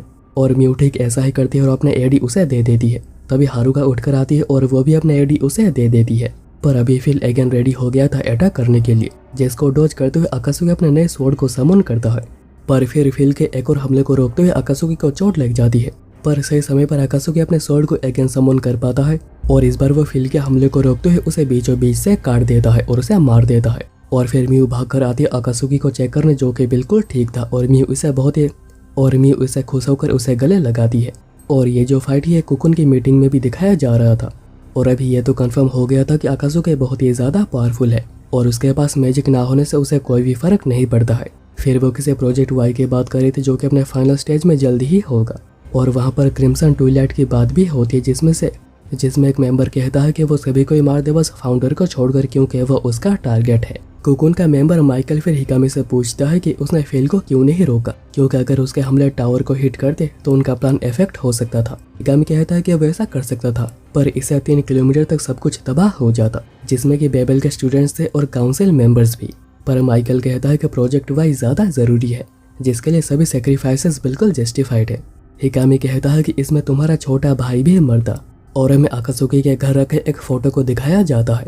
और अभी नेक्स्ट डे अकासुकी सोच रहा था कि उसके फाइट तो हिकामी से हुई ही नहीं। तभी काइदो आकर बताता है कि रैंकिंग मैचेस के रिजल्ट आ चुके हैं और अकासुकी और उसकी पूरी टीम क्लास ए में जा चुकी है। और अकासुकी यहाँ पर यह बात भी बताता है कि लास्ट में फेल को इमोबिलाइज काइदो ने ही किया था, जिससे कि अकासुकी को मारने में थोड़ी आसानी हुई थी। और फिर काइदो वहाँ से आते हुए अपने किसी कैप्टन से बात कर रहा था और हमें पता चलता है कि काइदो यहाँ पर अकासुकी पर नजर रखने के लिए आया हुआ है। और ये किसी और ही ग्रुप से है जो अकासुकी को अपने ग्रुप में ज्वाइन करवाना चाहता है, पर लगता नहीं है कि अकासुकी उन्हें ज्वाइन करेगा। और वो लास्ट में कहता है कि नेक्स्ट ट्विलाइट में मिलेंगे, यानी कि हो सकता है कि काइदो क्रिम्सन ट्विलाइट का ही एक मेंबर हो। और अभी एलाइजेड में सभी को फिल का ड्रैगन पैक्ट के बारे में पता चल चुका था, जिसके बाद सभी लोग लॉर्ड बारम के ऊपर बहुत ही गुस्सा कर रहे थे कि उन्हें ये बात पता होने के बाद भी उन्हें ये बात छुपाई।